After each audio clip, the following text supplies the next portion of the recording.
vibrando em nossa mente. Quanta luz, quando assim em prece, como a alma cresce aos olhos de Jesus. Quanta luz, pois em oração a voz do Mestre fala ao nosso coração. Quanta luz descendo sobre nós. Quanta luz, quanta luz.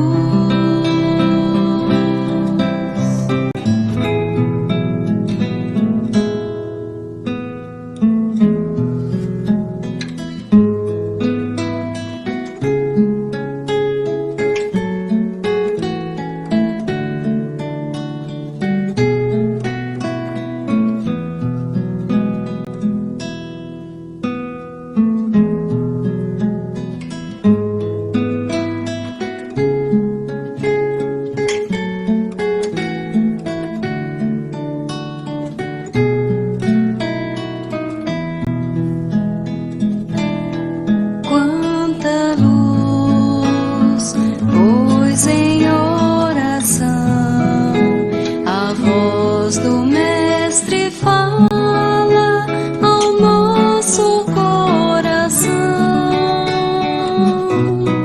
Quanta luz descendo sobre nós. Quanta luz, quanta luz.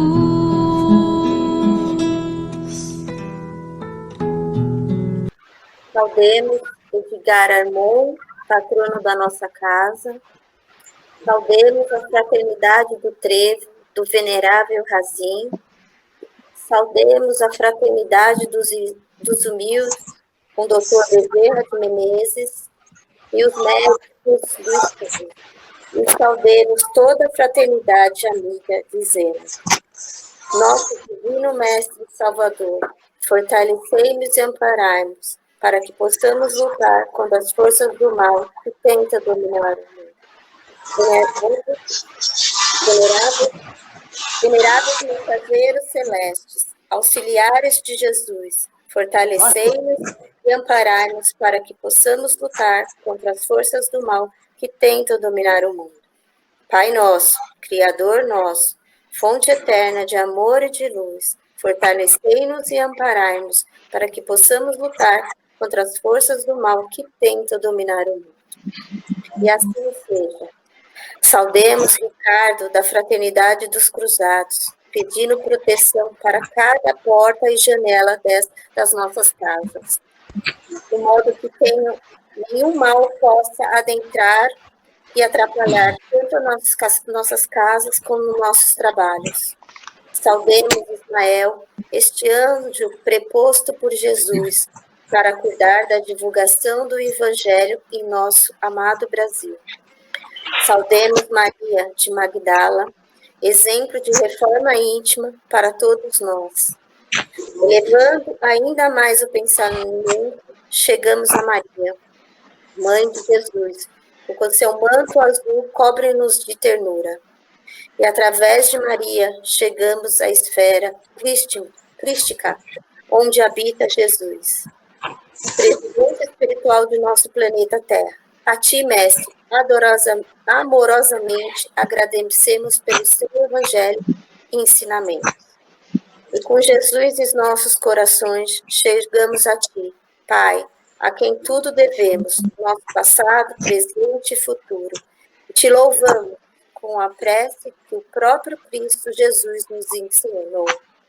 Pai nosso que estais no céu, santificado seja o vosso nome, venha a nós o vosso reino, seja feita a vossa vontade, assim na terra como no céu. O pão nosso de cada dia nos dai hoje. E ofensas, assim como nós perdoamos a quem nos tem ofendido. E não os deixeis cair em tentação, mas livrai-nos do mal. Amém.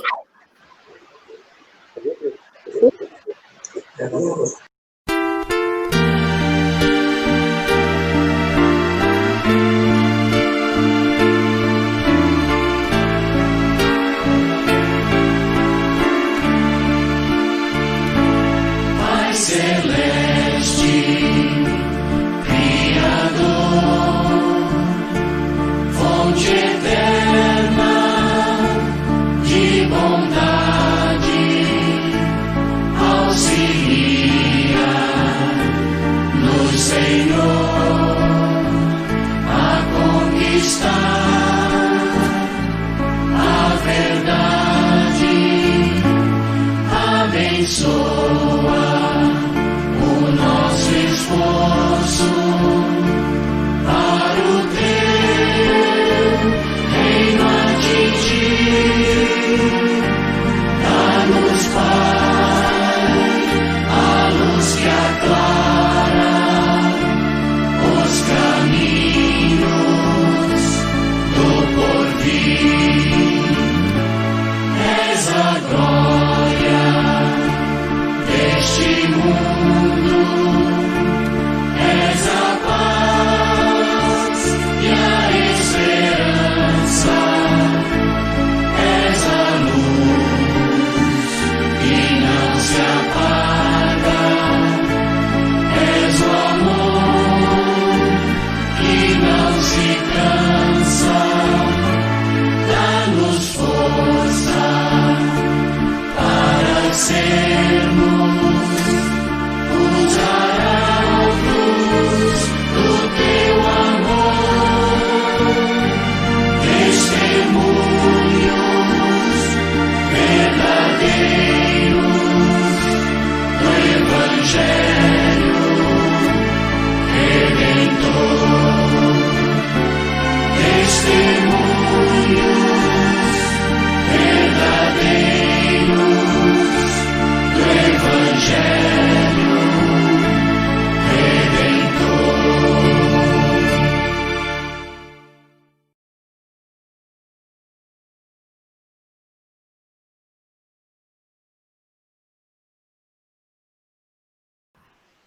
Então, tá. Tema 34. Sexo das fraternidades. O que significa para mim? Na EAE, entendo que não estou aqui encarnada por acaso. Estou resgatando erros, pagando dívidas e compromissos adquiridos em existências anteriores. Tenho aprendido muito, identificado contradições entre o que eu falo e com o que eu faço. O caminho realmente é estreito e o trabalho é árduo. Não posso pedir alívio no peso da minha culpa, pois sei que ele me é justo. Sendo assim, com a prece das fraternidades, desejo então que Jesus, nosso irmão maior, a espiritualidade superior e Deus, o Pai de nossas vidas, possam me fortalecer e amparar durante esse processo de autoconhecimento. Com ela, também reconheço o esforço de todos os que vieram antes de mim e caminham comigo, sempre que vibro na mesma sintonia do bem. Então, nós vamos falar sobre a missão do discípulo. E dentro desse contexto, dentro desse livrinho, aqui está tudo aquilo que o discípulo... Lógico que tem muito mais coisas nas vidas, mas esse livro, esse opúsculo é um exemplo daquilo que é responsabilidade nossa, daquilo que nós temos que seguir na nossa caminhada, a nossa responsabilidade como aprendiz, a nossa responsabilidade como servidor e principalmente a nossa responsabilidade como discípulo. Há diferentes modos de vivência espiritual segundo o próprio entendimento pessoal. Uns a realizam simplesmente crendo, outros crendo e participando de atos exteriores, como no cumprimento de um dever. Outros, finalmente mais esclarecidos, estudando, praticando e devotando-se às realizações, com o desejo sincero de tornar suas vidas espiritualmente melhores. O discípulo de Jesus crê, participa e devota-se aperfeiçoando seus conhecimentos e sua espiritualidade, para dedicar-se ao serviço do bem. Desde que passou a discípulo, tornou-se um porta-voz do Mestre, um agente seu, iluminado pelo amor e pela fé mais pura e profunda. Nas sombras e nas misérias deste mundo de provas e expiações. São Paulo, janeiro de 1980, de Garamond. Vou ler a nota também, gente, eu leio tudo. Nota, pelo texto adiante, verificam-se às vezes repetições, que vale como reafirmações de conceitos e verdades de maior relevância. Não precisa ler a nota. Que mais... agora já terminei. que mais fundamente devem ser assimiladas. Pronto.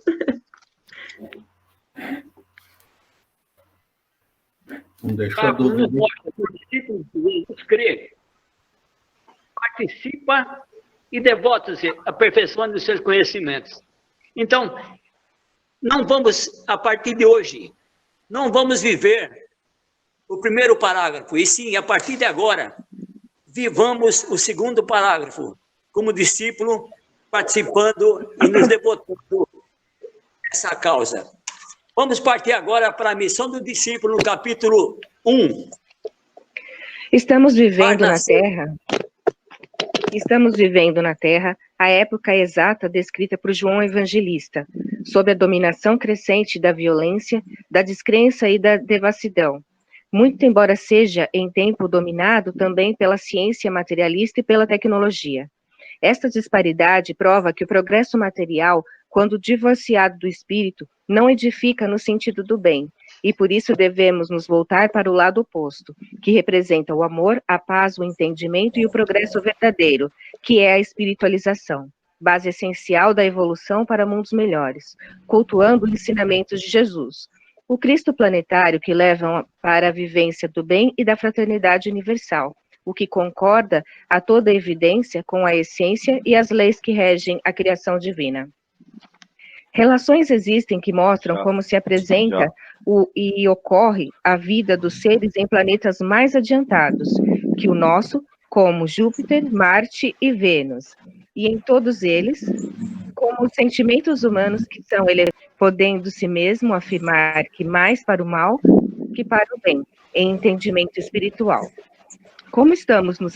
Épocas descritas por João Evangelista, de crescente violência, de situações muito tristes que não está acontecendo no momento, com essa pandemia, com outras situações.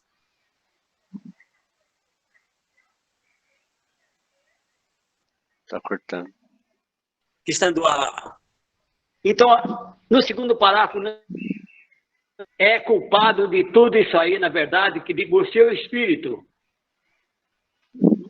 Não edifica no sentido do bem.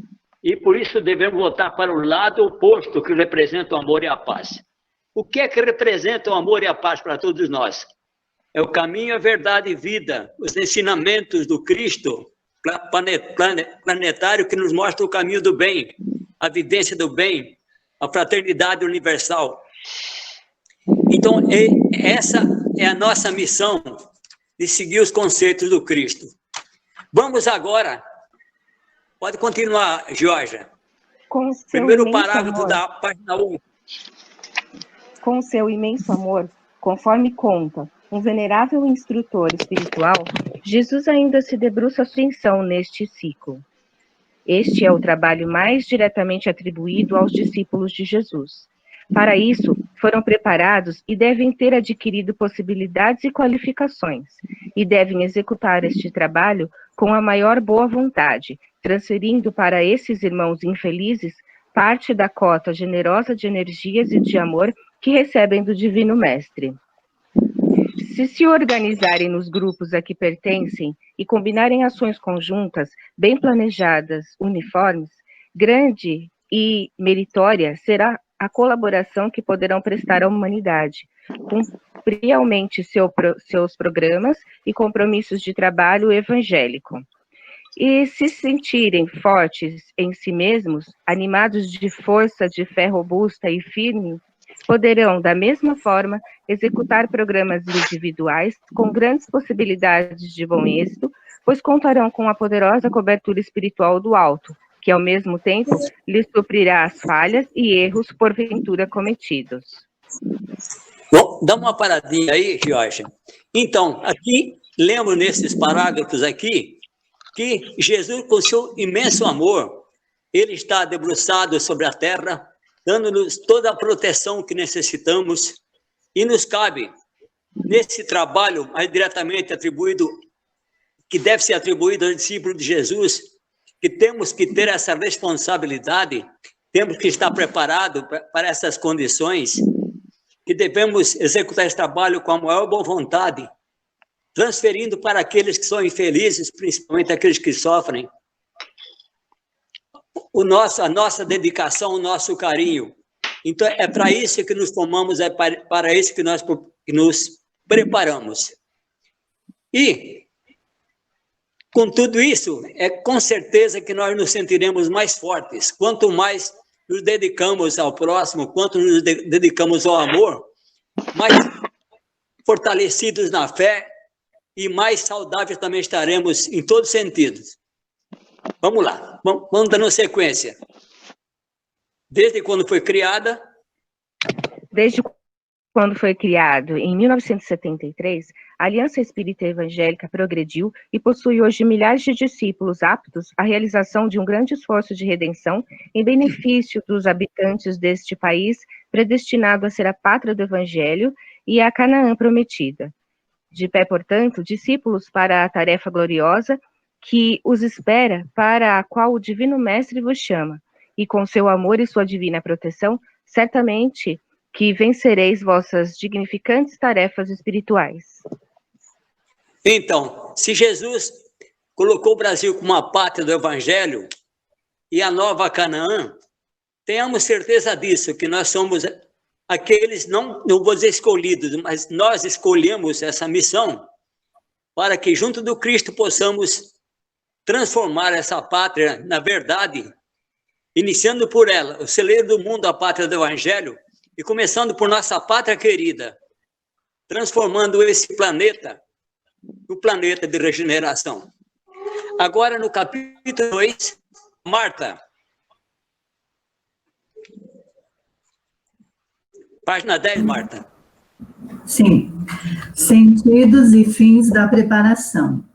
Cada discípulo, após o período de preparação na escola de aprendizes do Evangelho, deve organizar um programa de ação pessoal para as testemunhações evangélicas que lhe cabe realizar. Deve também considerar que os esforços feitos na referida escola operaram em seu íntimo transformações profundas, passando a ser agora, como discípulo, um homem diferente, consciente das responsabilidades que lhe cabe ante Jesus e apto a empreender no campo coletivo uma tarefa de transcendentes efeitos espirituais que se refletirão na vida futura de inúmeros seres humanos com os quais haja tido contato. E saberá também por que isso deve ter sentido em si mesmo, que desenvolveu determinada capacidade mediúnica, mais ou menos ampla, segundo o ponto evolutivo que alcançou com essa preparação. Esse desenvolvimento psíquico vale como novas armas ou recursos que se oferecem aos discípulos para benefício das tarefas que deverão realizar no campo coletivo. Ele deverá ser médio de si mesmo, bastando comungar diariamente com os benfeitores espirituais ligados ao seu trabalho, agentes da grande legião que opera no mundo, o esforço de redenção da humanidade, sob a direção superior do próprio Divino Mestre.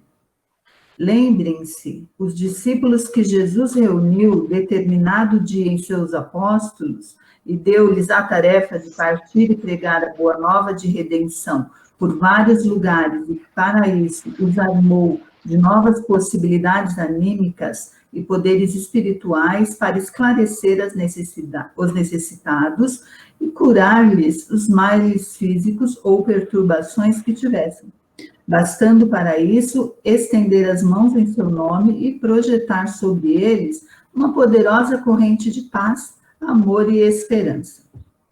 Pois, sem nenhum intuito de estabelecer comparações despropositadas com os apóstolos daquele tempo, e na devida proporção, os discípulos, pela finalidade do seu trabalho, são os apóstolos de hoje, dotados de semelhantes poderes, desde que se coloquem em condições favoráveis de boa vontade, amor ao próximo e fé na presença e no auxílio do Mestre, nos instantes em que seu nome agirem. As condições de vida... Então, Marta, para por aí. Então, aqui nos coloca sentido e fim da preparação. Então, quando iniciamos essa escola, estudamos, nos preparamos. Muitos de vocês já adentraram a escola mediúnica, começaram a se preparar de unidade. Ou seja, dentro do estudo da mediunidade, começaram o autodescobrimento de cada um, aquilo que nos coloca médium de si mesmo, a importância de eu me conhecer como médium. E aqui também nos coloca que depois que Jesus conheceu seus discípulos, conheceu a mediunidade de cada um, conheceu a potencialidade de cada um dos 12 que o acompanhavam, o que ele fez? Ele pediu que saíssem pelos países afora, pregando o evangelho, fazendo cura. Então Jesus deu-lhes a tarefa de pregar a boa nova, porque Jesus já achavam que eles estavam capacitados a isso. Então, a partir do momento que nós passamos a discípulos, ainda somos aprendizes, na verdade, mas já temos conhecimentos básicos e bastante também para pregar, para ensinar, para orientar e, acima de tudo, para trabalhar como médiuns em benefício daqueles que são nossos próximos. Vamos agora para a página 12. A página 12, Marta. Tá. No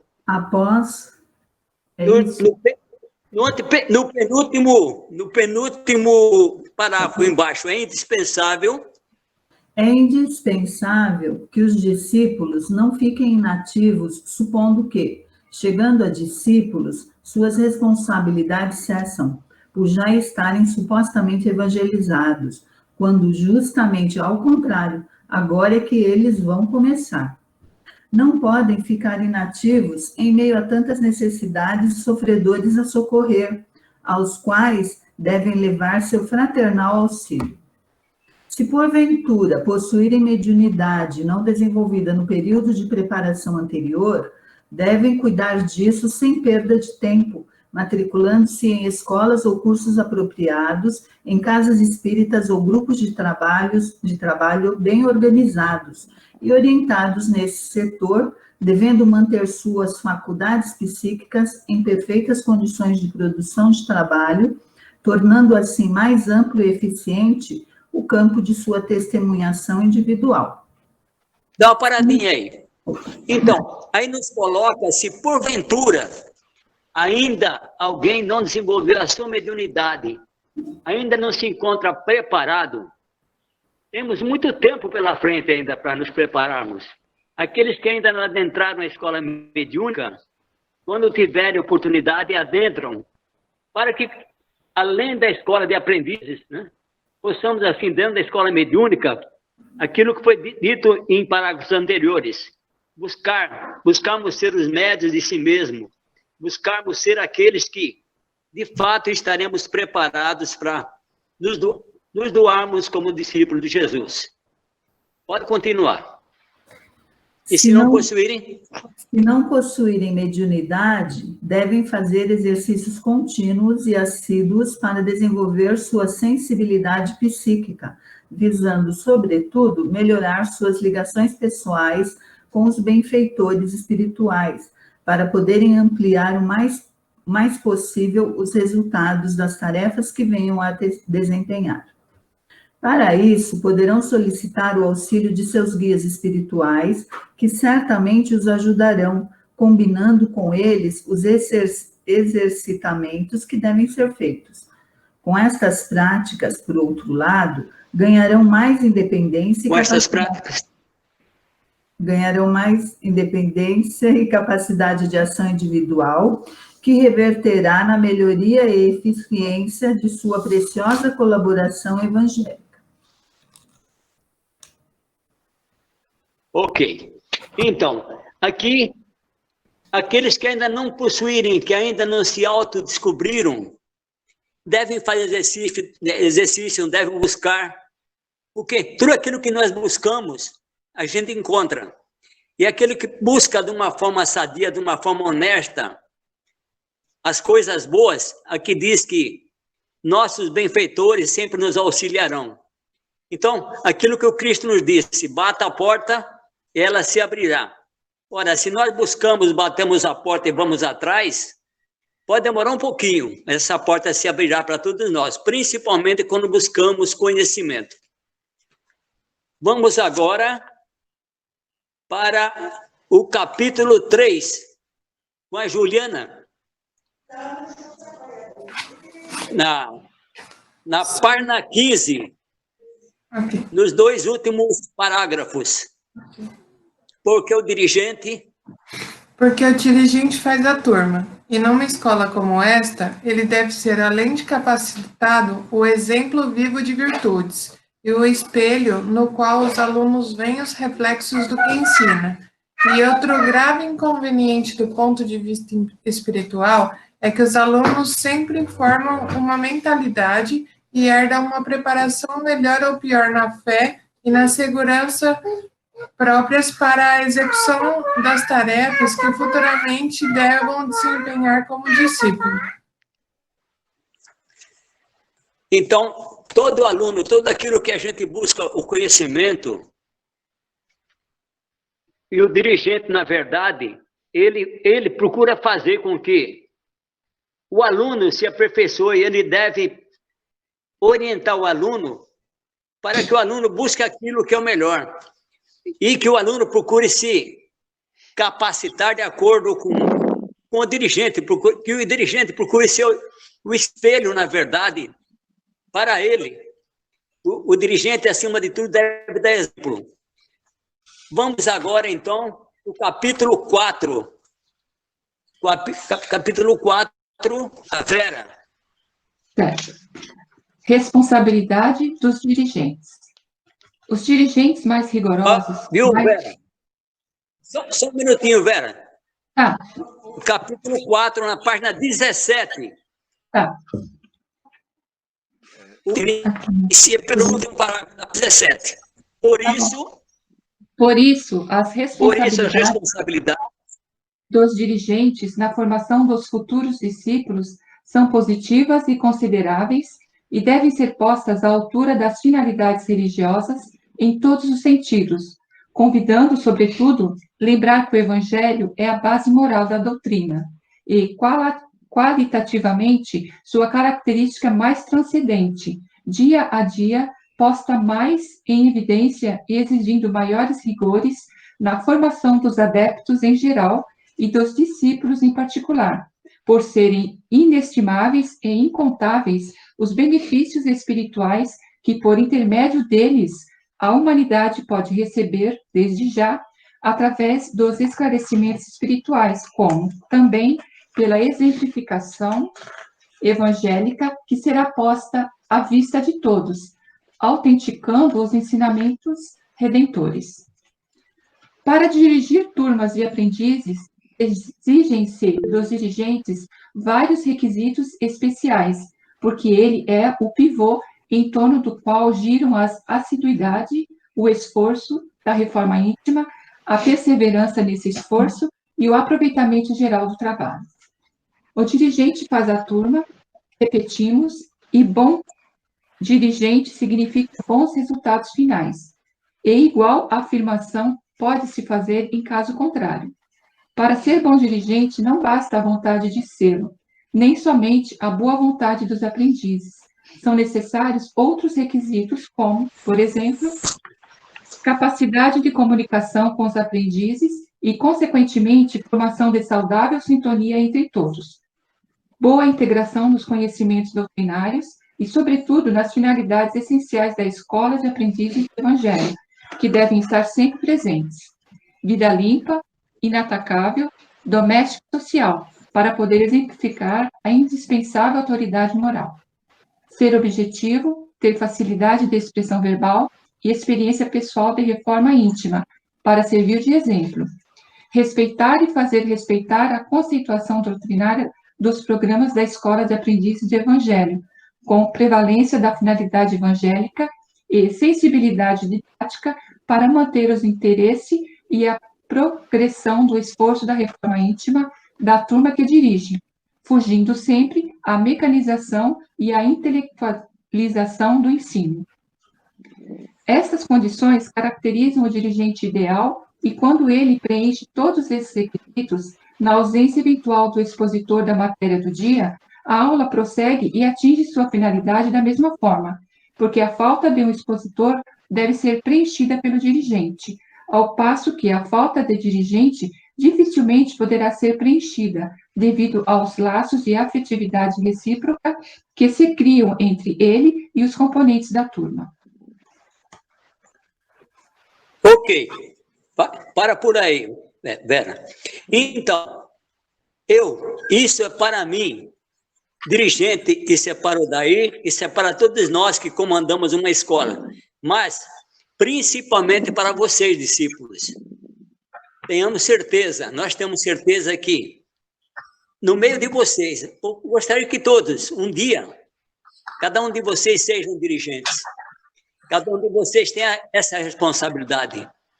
Porque é muito gratificante a gente ver uma turma que nem essa, que nós iniciamos com 80 e poucos alunos, chegamos atualmente a 36 que estão perseverando, e gostaria, tenho imensa certeza que chegarão até o fim. O meu desejo como dirigente é para que vocês um dia também sejam dirigentes. Então, essa responsabilidade que está aí é para todos nós. É para vocês que um dia serão dirigentes também, e principalmente para mim, que ainda estou com vocês nessa caminhada, nessa turma, e é um puxão de orelha para todos nós, a responsabilidade que nós temos. E que nem diz aqui no item 5, respeitar e fazer respeitar a conceituação doutrinária dos programas de Escola de Aprendizes do Evangelho com prevalência da finalidade evangélica e sensibilidade didática para manter o interesse e a progressão do esforço da reforma íntima de uma turma que dirige. O importante, fugir sempre das formas de mecanização e intelectualização do ensino, ou seja, não podemos fazer do ensino evangélico, do ensino da Escola de Aprendizes, como eu seja um intelectual porque sou um dirigente, de maneira alguma. Quanto mais aprendemos, mais simples nos tornamos, na verdade, e é por aí. Então, a minha esperança é que um dia vocês sejam dirigentes também e multiplicadores, porque ser dirigente é ser multiplicador. Agora vamos em frente, vamos para o capítulo 5. Quem que é o capítulo 5 agora? A Marília. Não, é a Thaís. Marília? A Thaís? Isso. Então, Thaís, na página 24. Na situação atual. Na página 24, o último parágrafo. Tá bom, vamos lá. Isso. Na situação atual, o que realmente deve preocupar os dirigentes em geral de casas espíritas é o respeito e a conservação, o mais fiel possível, da Escola de Aprendizes do Evangelho e de Médiuns, como também e decorrentemente da fraternidade dos discípulos de Jesus, mantendo-se rigorosamente suas finalidades iniciais de organismos formadores dos futuros discípulos e médiuns para as urgentes e indispensáveis testemunhações evangélicas no meio social, tão carente e contaminado de inferioridades. Aí a página 26 agora, certo?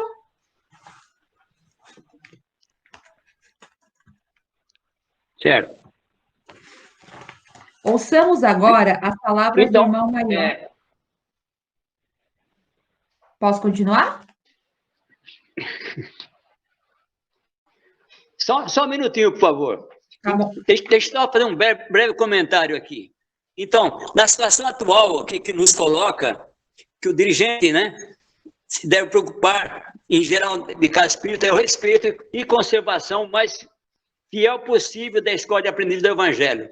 Então, tudo aquilo que é o padrão da escola, do ensinamento evangélico e da escola de médiuns, nós, como dirigente, temos que seguir à risca, buscar, além disso, estudar os livros, buscar o estudo, o conhecimento, para que possamos melhor aperfeiçoar cada aluno e cada um que está sendo preparado. Vamos em frente agora na página 26. Ouçamos agora as palavras do irmão Maior Bezerra de Menezes, proferidas em 1978, em referência à Iniciação Espírita, lançada em 1950, na FESP, e ao ingresso, como ocorre no espaço, de concorrentes da Fraternidade do Trevo, da qual a Fraternidade dos Espíritos de Jesus, dos Discípulos de Jesus, adotou a insígnia. Diz ele, essa Fraternidade do Trevo... Só um minutinho, Thaís. O importante aí é a gente vai ler agora esse ensinamento de Bezerra, esse aconselhamento, mas é muito importante isso que ele nos coloca aqui. Espero que vocês futuramente gravem bem essa mensagem do nosso irmão Bezerra. Vamos lá, em frente. Essa fraternidade... Essa Fraternidade do Trevo é um exemplo a ter presente quanto ao rigor na inclusão de novos membros. Não bastaria pertencer à Fraternidade dos Discípulos de Jesus para nela ingressar e receber oportunidade de tarefa a executar. Como regra, não basta ser discípulo de Jesus, mas discípulo esclarecido, responsável, de mente aberta para o bem, capaz de entender e sentir o que significa pertencer a um grupo que toma como chefe o próprio Divino Mestre. Para o discípulo, será diminuir-se, não trabalhar adequadamente, não produzindo o necessário, e o melhor, e não se colocando à altura das necessidades e dos compromissos assumidos. É certo que existe a inevitável gama de variações de capacidades, de sentimentos e de entendimentos entre um discípulo e outro discípulo, e por isso não se deve chegar ao exagero de exigir que todos sintam da mesma forma. Mas há sempre um mínimo de sentimento, de entendimento e de ação consciente que devem, justamente, atestar sua condição de discípulo. Quanto mais esse mínimo se alcança e se supera, tanto mais se consolida a caminhada na direção do Mestre. Nosso trabalho está sendo ainda uma tentativa no campo das transformações morais, para que a Fraternidade dos Discípulos de Jesus possa cooperar, em maior aproximação, com a antiga Fraternidade do Trevo. E, recordando o trabalho já feito, prossegue. No princípio, a ideia principal era agrupar os discípulos por sintonia de entendimento, o que já não era fácil. Mas, na realidade, como começamos nós?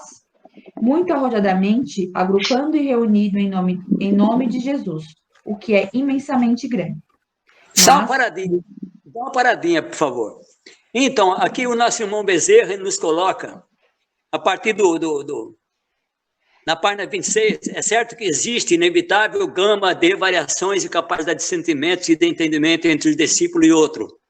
Então, nem todos nós como discípulos somos iguais. Nós, dirigentes, nós como responsáveis na direção da casa, não podemos exigir que todos discípulos estejam alinhados, que todos falem a mesma língua. É lógico que um tem mais discernimento, tem mais capacidade, tem mais maneiras de se expor, tem mais maneira de se conduzir. Então, eu não posso exigir de um o mais que eu exijo do outro, ou vice-versa. Então, nós temos que respeitar a altura e o conhecimento e a dedicação de cada um, desde que tenhamos responsabilidade sempre de fazer o melhor sempre. O mínimo que eu faço mais de bom coração, com boas maneiras, já estou fazendo bastante também. Então, aquele nosso irmão que faz o mínimo, ele está na altura daquilo que ele pode fazer. Temos que respeitá-lo. E se nós podemos fazer o máximo, melhor ainda. E se pudermos ainda dar uma mão para aquele nosso irmão, vamos junto dar uma mão a ele. Então, nem todos nós somos iguais, temos que nos respeitar, temos que nos trabalhar unidos, tudo dentro do sentimento fraternal, é isso que nos coloca nosso irmão Bezerra. Vamos lá. Mas, mesmo assim, muita coisa grande em seu nome se fez, conquanto ainda como início. Vamos lá? Hoje, feitas as provas, não podemos mais nos iludir com aparências. Precisamos selecionar elementos, enxergar mais fundo nas agitações e controvérsias, no descontentamento e até mesmo nas pequenas agressões, para melhor defender a obra, sobretudo dos que alimentam desejos pessoais sem ideal maior, sem desprendimento. Também já assinalamos aqueles que já entendem, não se apressam mais, não se precipitam e, por isso, se fixam melhor. Não se deixaram, nesse longo período, arrastar por desgarres de qualquer origem, justamente porque entenderam, amadureceram ante as verdades evangélicas, visto que, depois que se entende e se aceita, é que se evolui, não sendo mais possível parar no rumo da ascensão. Mas há os que param como também os que permanecem firmes nas rotas traçadas. Estes são os mais felizes, porque são os que aproximam mais depressa do Divino Mestre. Há sempre um limite que, depois de transporto, não permite retorno. Quando se consegue captar a verdade e o coração vibra nesse mesmo diapasão, não há mais receios, hesitações, temores e arrependimentos tardios. Os que transpuseram esses limites atingirão a situação de discípulo de Jesus. Esses não mais voltarão atrás. É, todavia, certo que somente a experiência, o esforço próprio, a sinceridade no exercício das funções e no desempenho das tarefas revelam a têmpera do lutador. É isto que o mestre espera da sinceridade e do alto idealismo que deve ornar o caráter dos verdadeiros discípulos. Então, independente de quem quer que seja cada um de nós, façamos sempre o melhor. Cada um de nós procuramos respeitar o outro, aquilo que está no alcance de cada um fazer. Mas o importante, que nem diz aqui, importante é que não deixemos de fazer, porque aquele que deixa de fazer acaba ficando para trás. Vamos agora para o capítulo 6. Capítulo 6, Marília. Não sou eu não, seu Daniel. Quem é que vai ser o capítulo 6? Sou eu, Rubens. Oi, Rubens. Então, no capítulo 6, na página 31, no último parágrafo, essa é a tarefa. Esta é a tarefa. Página 31. Estejam os discípulos onde estiverem, os testemunhos devem ser dados e serão vistos. E se não houver repercussões no próprio meio, o clamor deles soará nos planos maiores, onde a justiça de Deus não é a justiça dos homens. Aqueles que conseguirem propagar essas verdades evangélicas, reunindo, esclarecendo, socorrendo e encaminhando seus irmãos para as luzes da divindade criadora, esses conhecerão verdadeiramente o caminho do aprisco do Senhor. E para ele se dirigirão sem hesitações, nada havendo que possa impedi-los. Receberão o aperto de mãos agradecidas dos companheiros de luta nos dois planos, não como simples elogios, mas como a mais sincera e pura alegria pelo trabalho bem executado nas hostes do Senhor. Nesta terra abençoada, a tarefa foi lançada, iniciada e prossegue em franco andamento. E, embora não possamos adivinhar seu desenvolvimento, a todos nós compete prosseguir nos mesmos rumos, com corações cheios de esperança e de fé, porque as gerações se sucedem umas às outras e propagam o cabedal evolutivo que recebem das que vieram antes. Somos de Deus, a Ele servimos, aceitando sua vontade como lei. Executamos o que nos compete, demonstrando fé, devotamento, desprendimento e perseverança. E permaneceremos tranquilos como se um manto de paz envolvesse nossos corações para sempre. Esta é a tarefa. Estejam os discípulos onde estiverem, prossigam devotadamente nos testemunhos, e suas tarefas estarão para sempre consolidadas, porque o coração do discípulo é o templo do próprio Mestre. Trilharemos sempre as mesmas sendas e nada nos afastará, porque o que nos une e nos salva o destino é a magia do amor que se renova perpetuamente enquanto progredimos e evoluímos. E porque o Senhor deste mundo está atento infindavelmente como um polo central poderoso da corrente formada pelo seu imenso amor, que transcende o próprio globo. Então, nestes parágrafos fecha aqui, a porta dos nessa passarinhos. página 31 e 32, nos coloca que sempre estamos protegidos e sempre tenhamos a certeza que essa ajuda sempre nós Obrigado. teremos, sempre unidos para que tudo aquilo melhor, estaremos sempre protegidos, sempre amparados, para que fiquemos sempre tranquilos. Quem trilha esse caminho jamais será desamparado. Agora vamos para o capítulo 7, na sucessão de gerações. Quem vai ser? A Vivian? Isso. Quem é o capítulo 7? Sou eu, a Vivian. Oi, Vivian. Então, no capítulo 7, Vivian, vamos lá. Essa atual geração do mundo. Essa atual geração do mundo, para ser entendida do ponto de vista evolutivo, deve ser classificada em 3 escalões etários, a saber, o dos homens idosos, acima de 70 anos, que formam a atual classe dos velhos e que dentro de 20 anos não existirá mais aqui. O dos homens atualmente adultos, entre 40 e 60 anos, que em poucas décadas estará na classe dos velhos. E dos jovens de hoje, que serão os adultos de amanhã e em cujos ombros estará o peso dos governos do mundo. Então, dá uma paradinha, Vivian. Dá uma paradinha aí. Então, aí a nossa responsabilidade também, como mais velhos, sermos multiplicadores. Aqueles que têm mais de 70, depois aqueles que têm mais de 40 e 60. A nossa responsabilidade de trazermos mais jovens, ser seguidores de nossos passos, porque tudo vai se modificando, tudo vai se renovando. Então, nós somos responsáveis também por essa renovação dos discípulos, pela renovação, inclusive, da doutrina, sempre fortalecendo ela e sempre formando multiplicadores. Vamos lá.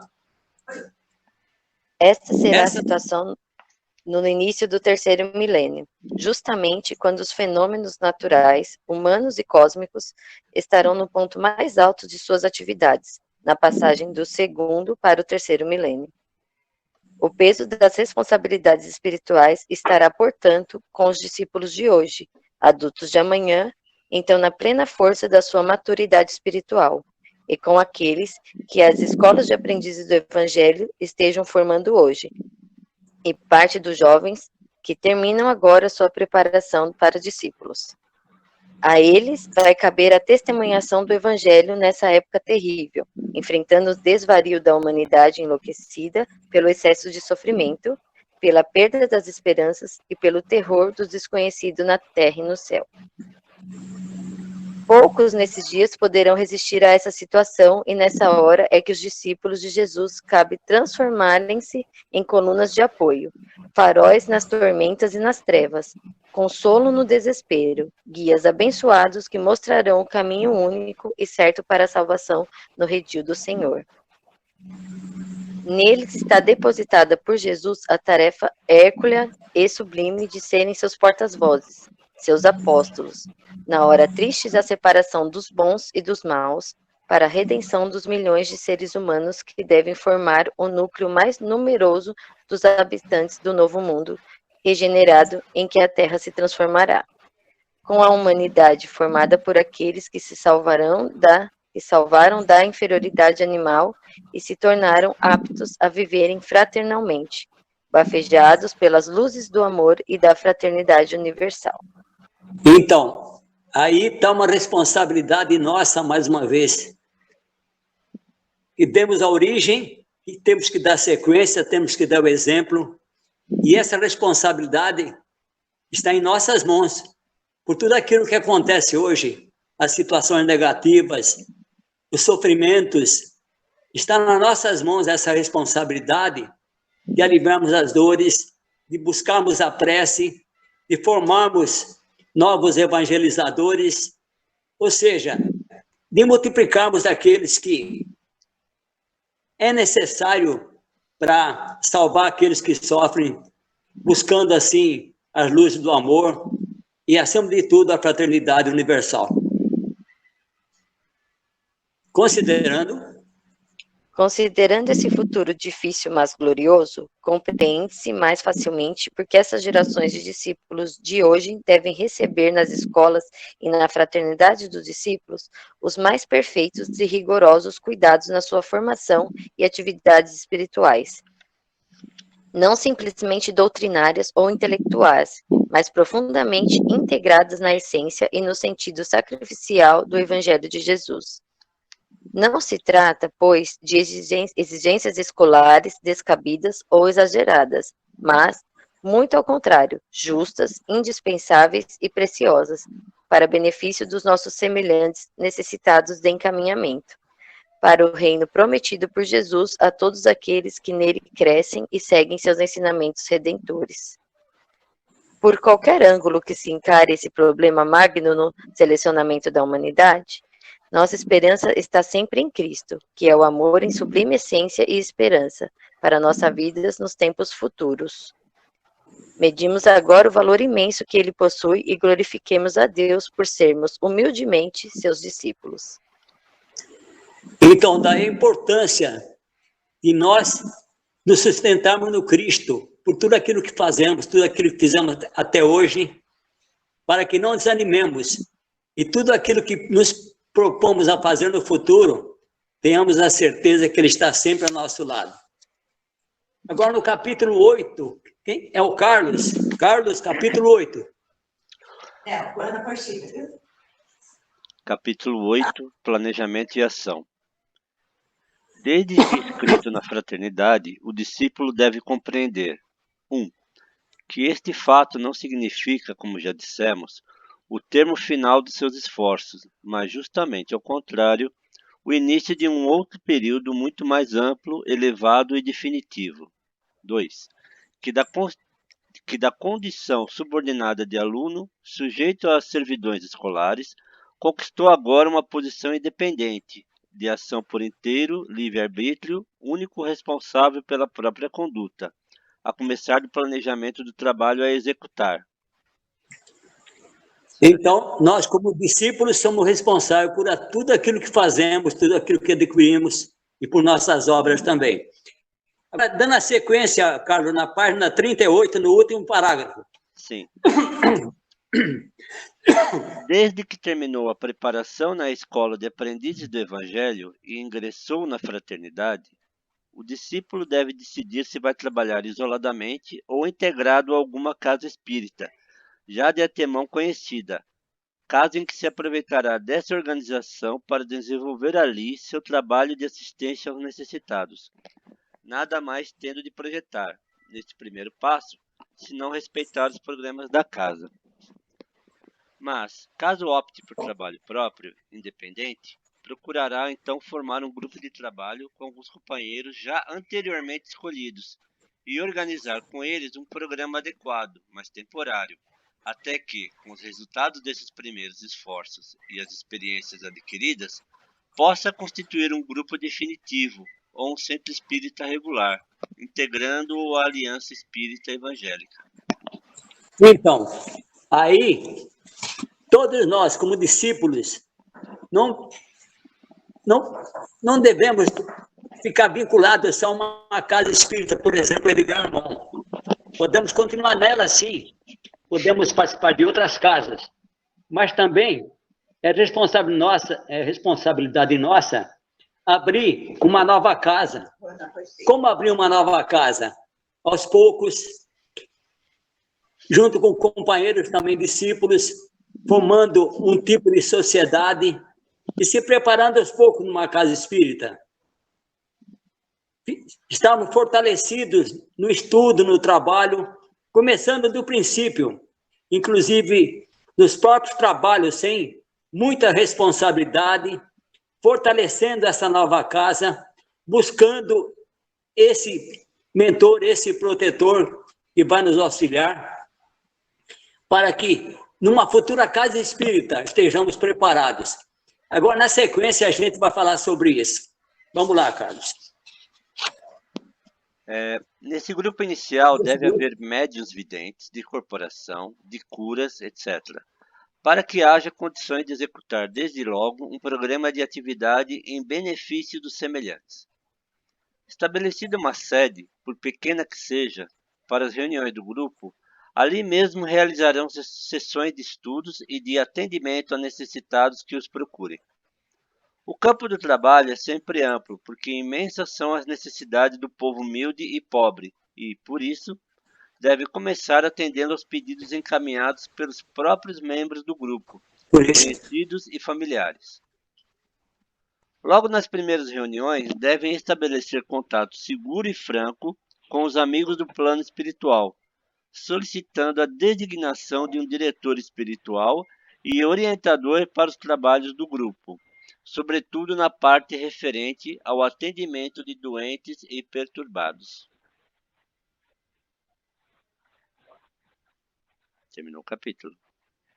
Então, aí aprendemos que quando se cria uma casa espírita, temos que nos preparar, temos que nos alicerçar para que possamos atender aquele que procura a casa, que muitos são aqueles que nos procuram. Mas para isso, nós temos que estar sustentados, amparados e fortalecidos. Vamos agora para o capítulo 9. Quem é o capítulo 9? A Juliana. Juliana? Sim. Capítulo 9, no segundo parágrafo. Certo, seu Daniel. Nessa sede provisória, podem instalar sessões de desenvolvimento de mediunidade para aqueles que porventura a possuam, ou simplesmente desenvolvimento da sensibilidade anímica para aqueles que necessitam aprimorar sua constituição psíquica, possuindo fundo mediúnico. Após a designação do protetor espiritual, os membros do grupo devem todos passar por exame espiritual rigoroso, para que se conheça as possibilidades de cada um, tendo em vista as tarefas a repartir. Se houver necessidade de... Então, só um minutinho aí, Juliana. Então, quando se tem uma nova sede já instalada, o importante é conhecermos todos os membros do nosso grupo, todo o pessoal que participa conosco, para que estejamos fortalecidos, para que tenhamos a devida proteção do protetor espiritual, para que possamos fazer o nosso trabalho nessa nova sede, nessa nova casa, de uma forma segura, de uma forma tranquila, sem perturbação. Vamos lá. Se houver necessidade... Se houver necessidade de desenvolvimento mediúnico e não for possível realizá-lo no grupo por falta de meios, isso deve ser feito em alguma casa espírita de confiança, para que o desenvolvimento e o aprimoramento acrescentem valores novos, suficientemente apurados aos trabalhos do grupo. Então, se nessa casa nova não temos condição de desenvolver um trabalho, tudo bem.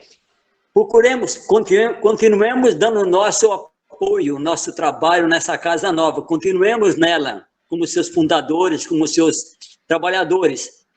Mas, se necessitamos estudo e buscar mais informações, mais conhecimento, nada nos impede de buscarmos uma casa de maior porte, de maior grupo, de maior conhecimento também, para que possamos nos aperfeiçoarmos, para que possamos atender em nossa casa.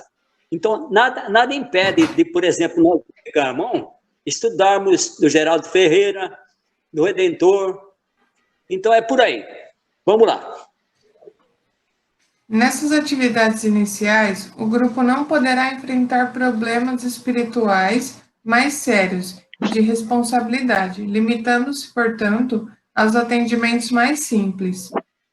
Então, só um minutinho, Juliana. Então, se nós temos uma pequena casa recém-fundada, e se nós pegamos problemas lá difíceis, obsessões, possessões, que nós na casa ainda não estamos à altura de trabalhar aqueles sofredores, podemos também levá-los para outra casa, por exemplo. Nós estamos hoje no Garmon, mas se na minha casa não tenho condição de tratar ele, eu, como responsável pela casa, vou dar ajuda a esse irmão, levando ele para outra casa, já com maior formação de médicos, com maior experiência, com maior sustentação.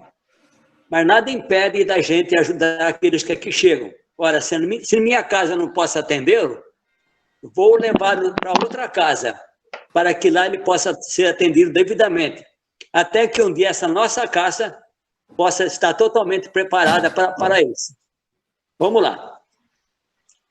Quando o volume dos pedidos diários ultrapassar as possibilidades, o grupo talvez já possa, então, transformar-se em uma instituição regular, constituída oficialmente, possuindo diretoria, estatuto, sede adequada e recursos de sustentação própria, integrando-se, como já dissemos, à Aliança Espírita Evangélica e completando sua organização com escolas, cursos e demais setores de atividades espirituais conhecidas.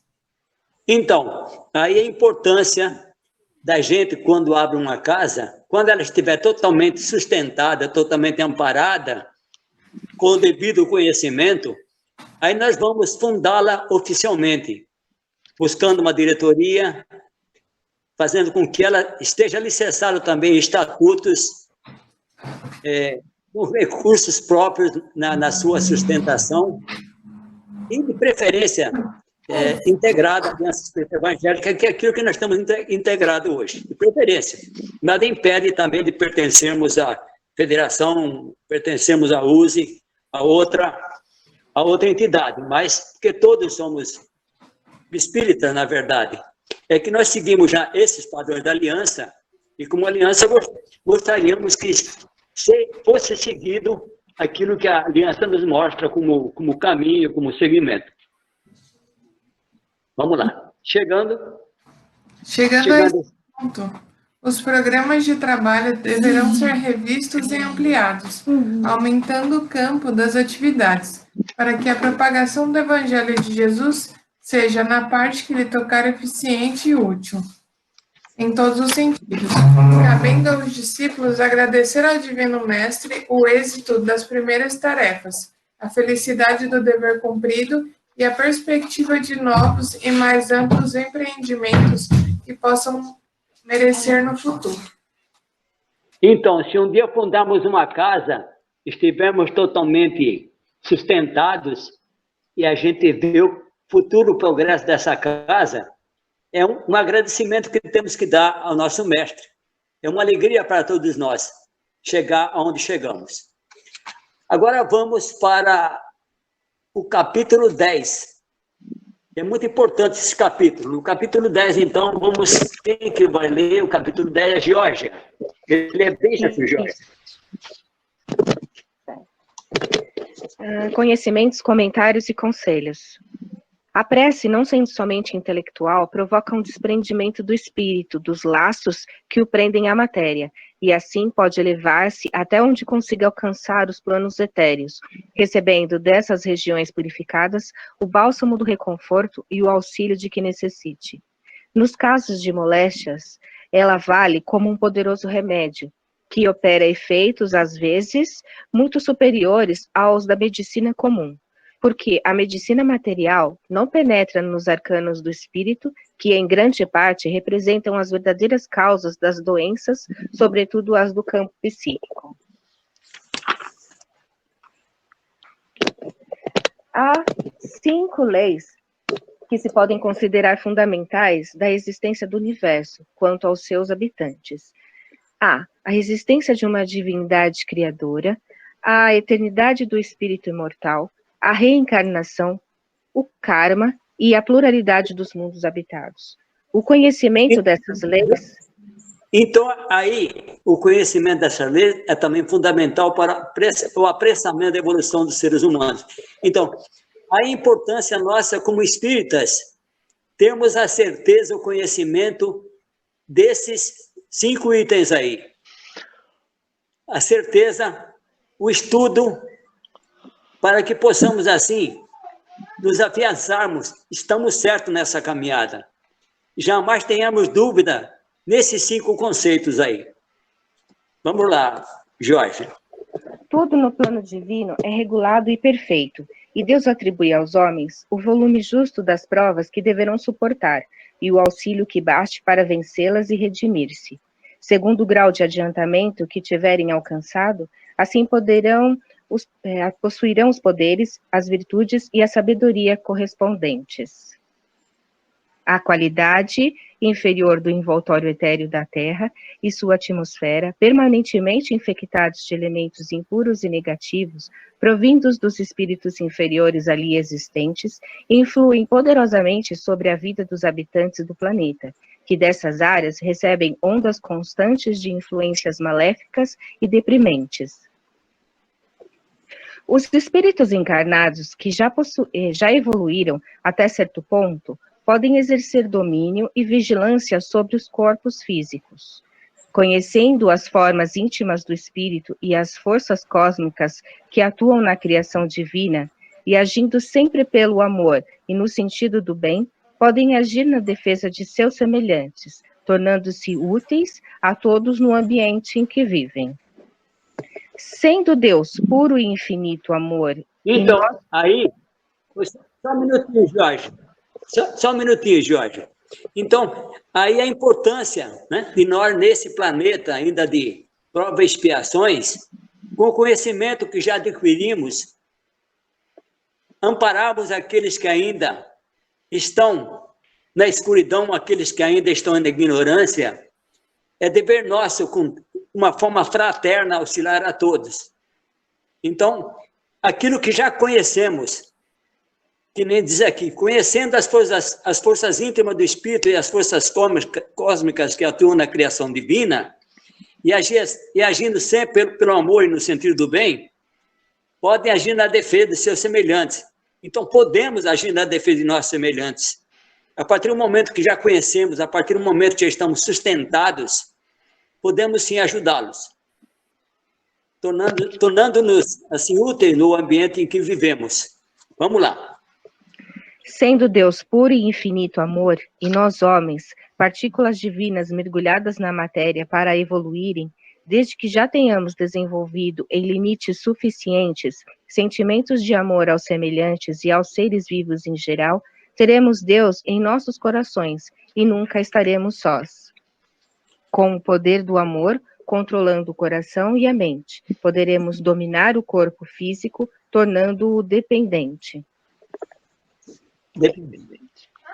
Sabendo que somos eternos, imortais, de origem divina, partículas mentais de Deus em estado potencial, podemos também exteriorizar e expandir uma aura de amor em torno de nós, formada por sentimentos de grandeza, generosidade e bondade, protegendo não só nossa família, mas todos quantos nossos sentimentos altruístas possam alcançar. Este, aliás, é o ensinamento fundamental do Cristo, a abranger a humanidade toda, pois somos todos irmãos espirituais, sujeitos às mesmas leis vitais e ao mesmo destino final. A aproximação de um espírito benfeitor se opera em afinidade de ação e de pensamento. Pensamento negativo e ações más são sempre impedimentos aos recebimentos de auxílio, que em dado momento solicitamos, porque a disparidade vibratória nos isola e nos mantém fechados aos fluidos eflúvios e vibrações mais elevadas, emanadas dos benfeitores que tenham nos auxiliado e que somente encontram facilidade quando se abrem nossos corações e nossas mentes, com humildade e esperança de receberem o auxílio solicitado. Por outro lado, devemos sempre oferecer aos protetores espirituais um ambiente limpo, claro e agradável, de vibrações acolhedoras e amorosas, para que se sintam bem junto de nós e possam desempenhar com facilidade as tarefas que os trazem, pois não é pequeno o desconforto que sofrem ao transporem as camadas pesadas e deprimentes da atmosfera exterior do planeta. Da qualidade do amor que já se é capaz de dar, pode-se conhecer com certa aproximação o grau da evolução. Então aí, olha, Jorge, aqui quando colocou, por outro lado, devemos sempre oferecer aos protetores espirituais um ambiente limpo. Ou seja, a nossa casa, o nosso ambiente, seja no nosso lar, na casa espírita, inclusive até o nosso ambiente físico, a nossa forma de ser, nós como médiuns, como trabalhadores, como discípulos, temos que estar com ausência de vícios, com ausência de situações negativas, para que, junto com a espiritualidade, possamos sempre desempenhar o melhor, para desempenhar com facilidade as tarefas que eles nos trazem, né?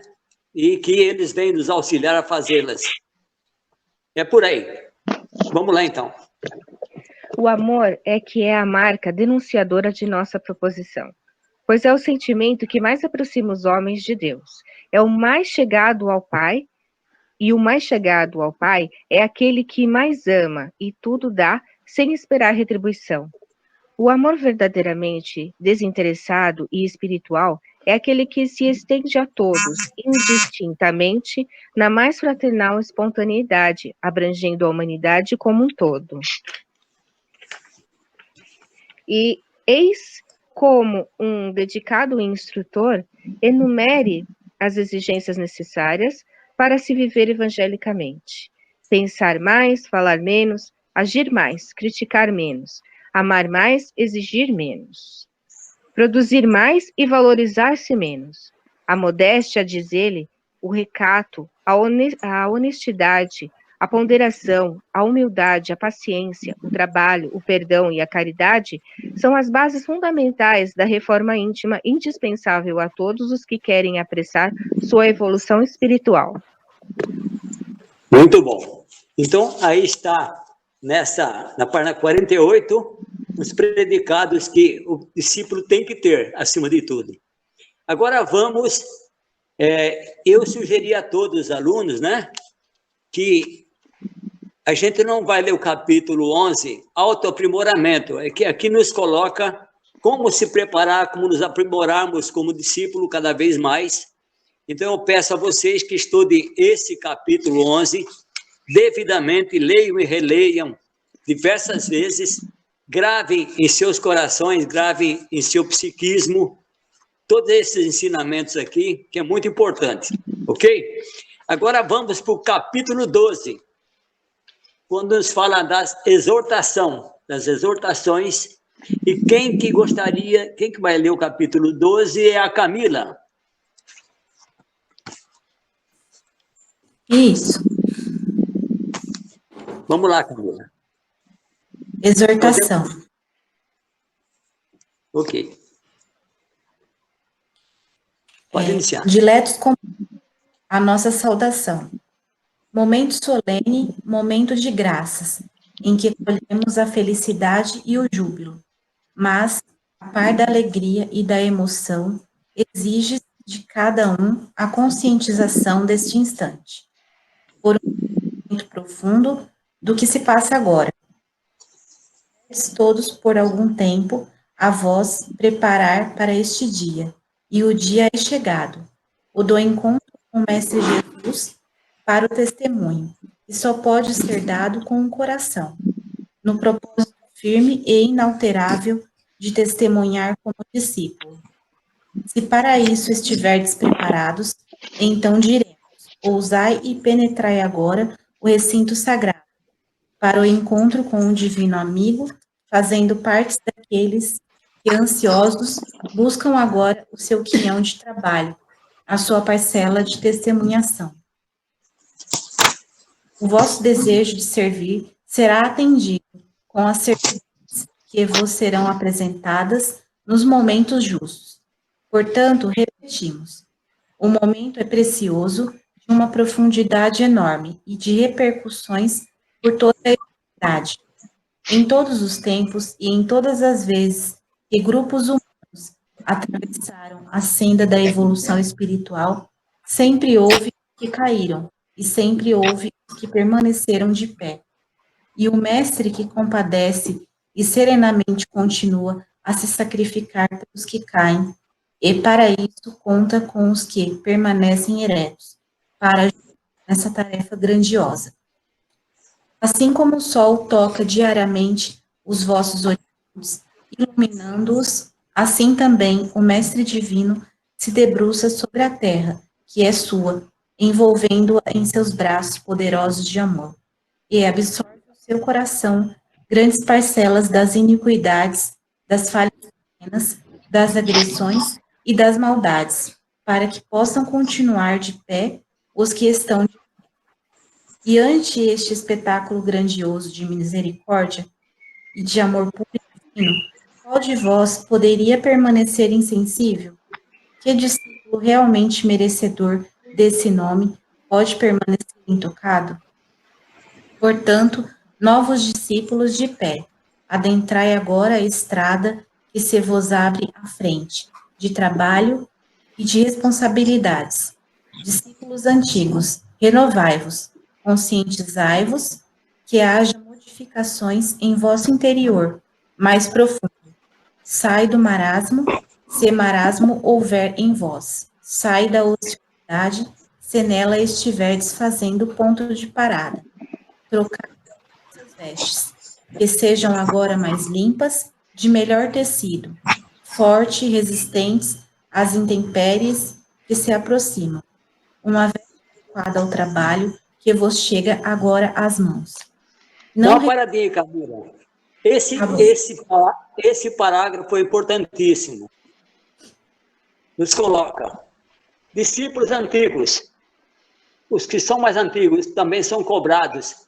Renovai-vos, conscientizai-vos, que haja modificações em vosso interior mais profundo, que saia do marasmo, se marasmo houver entre vós, sai da ociosidade, se nela estiverdes fazendo ponto de parada, trocai as vossas vestes, que sejam agora mais limpas, de melhor tecido, forte, resistente às intempéries que se aproximam, uma veste adequada ao trabalho que vos chega agora às mãos. Então, o que nos coloca aí, que jamais temos que parar, jamais temos que nos acomodar, saiamos do marasmo, sigamos em frente. Vamos lá, Camila. Não recueis jamais, não percais a oportunidade de servir ao divino amigo, Senhor desta terra, a qual também pertencemos por divina misericórdia, evoluindo. Voltemo-nos agora para o Mestre, dizendo: conscientes estaremos, Senhor Jesus, desse instante. Eu ousando, também eu respondo pelos que aqui estão, preparando-se para receber o título de discípulos teus e para testemunharem. Eu ousarei também, Senhor, dizer que nenhum deles desistirá, nenhum vós será desleal, infiel, nenhum interromperá a caminhada, a não ser para passar para o nosso plano. E que a paz divina...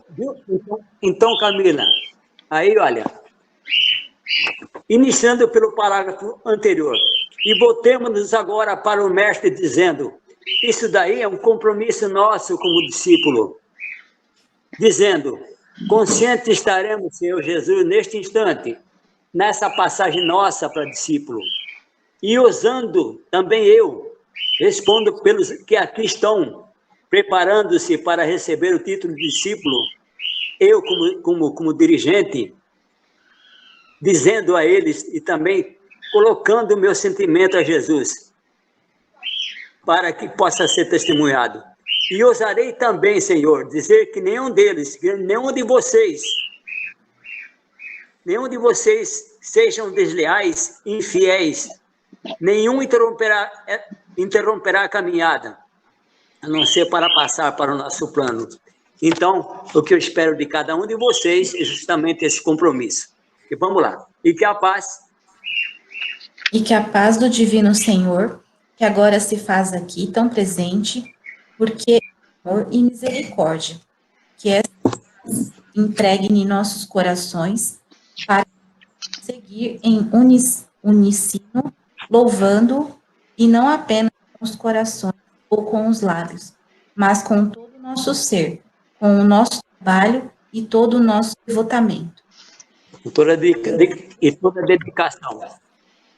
Agora, finalizando com as palavras finais, no capítulo 13, a Roseli.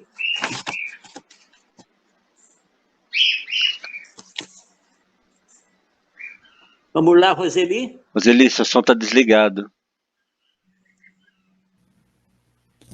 Estamos vivendo os acontecimentos que marcam no arquivo histórico do nosso sistema solar o transcurso para o terceiro milênio cristão, e os discípulos de hoje, repetimos, serão os exemplificadores do Evangelho de Jesus. O sentimento da universalização do bem e do amor é que caracterizará essa tarefa, e tudo que de bom e de justo fizerdes será força que auxiliará a exteriorização da centelha divina que em vós existe e que cada vez se tornará mais luminosa, porque a luz é a marca da espiritualização, e por esta mesma seremos todos julgados e separados. Dizem os instrumentos espirituais que a era da fraternidade já está sendo construída na Terra pelas almas que trabalham em silêncio na difusão das verdades evangélicas. Discípulos, és uma dessas almas e esforça-se para que teu esforço frutifique no coração de muitos. Afirmam os instrutores que quando os herdeiros do Cristo tomarem posse da terra prometida, será iniciado o reino de Deus na terra. Eis, pois, a tarefa que o Divino Mestre espera de todos os seus discípulos. Felizes aqueles que se tornarem artífices desta sagrada e transcendente realização espiritual. Voltando ao que já dissemos, recomendamos que os discípulos, enquanto viverem, não desprezem oportunidade alguma, um só dia que seja, uma hora que seja, para devotar-se ao serviço do próximo e à difusão dos ensinamentos redentores, aproveitando todos os momentos para manterem seus compromissos de servirem ao Divino Mestre, servindo ao próximo. Porque esta encarnação de agora é decisiva para toda a humanidade, sobretudo para aqueles que assumiram compromissos de devotamento integral, como é o caso dos discípulos. Assim como disse o irmão Maior Bezerra, quem atingiu este ponto, este limite de conhecimento e de consciência, não pode mais voltar atrás, interrompendo sua ascensão espiritual.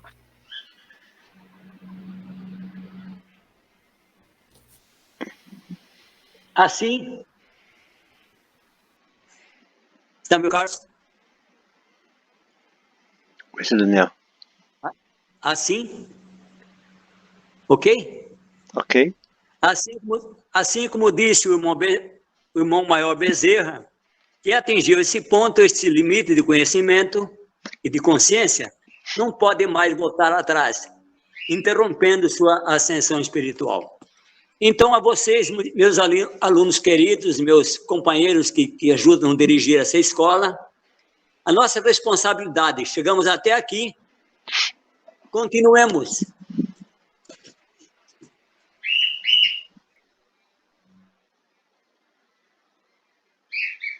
Continuemos. Que hora legal de cair, né? Mas ele não caiu, porque senão ele teria sumido. Acho que teve problema com o som, Daniel.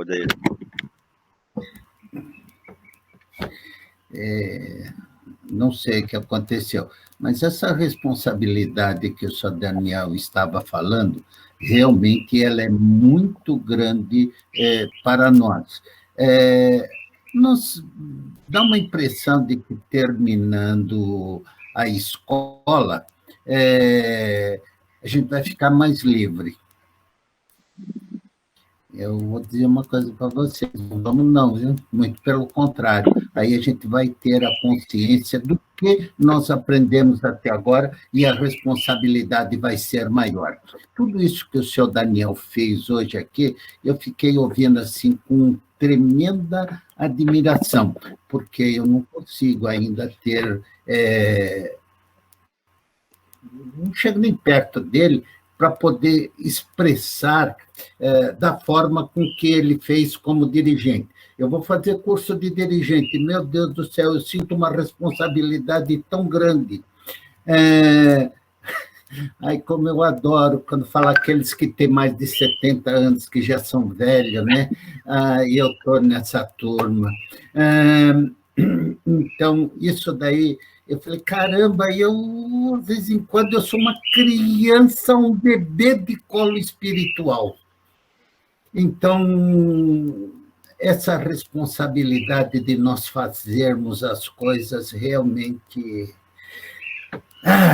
vamos encarar com bastante humildade tudo isso que nós temos que fazer.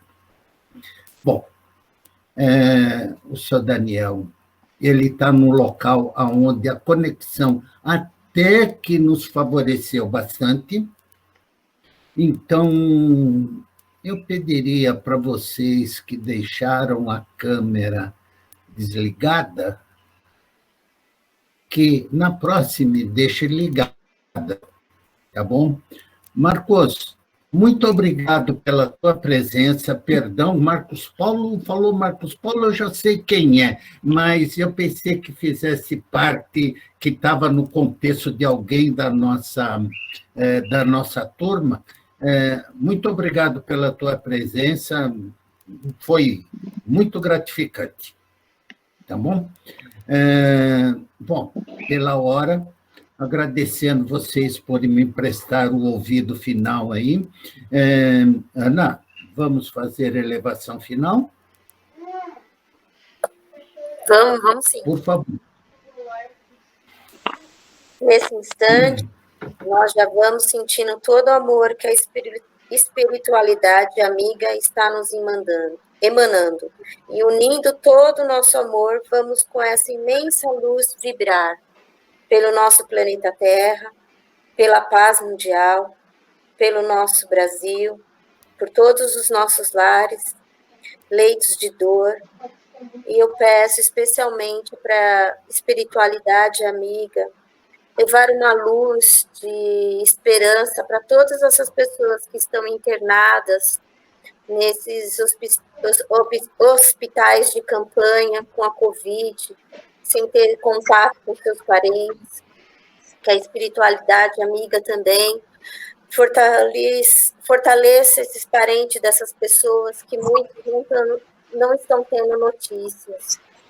E que a espiritualidade amiga também nos ilumine nossos lares e peço que a gente tenha uma ótima semana e que nós nos encontramos no próximo domingo.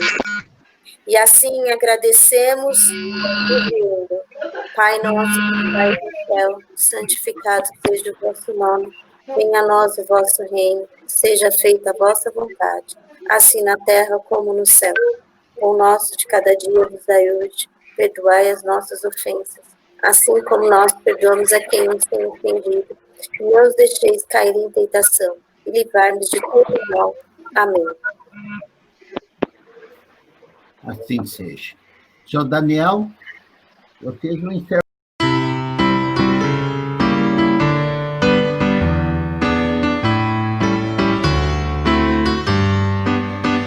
Eis o lema do bom servidor: trabalhar, trabalhar, trabalhar. Se houver empecilhos,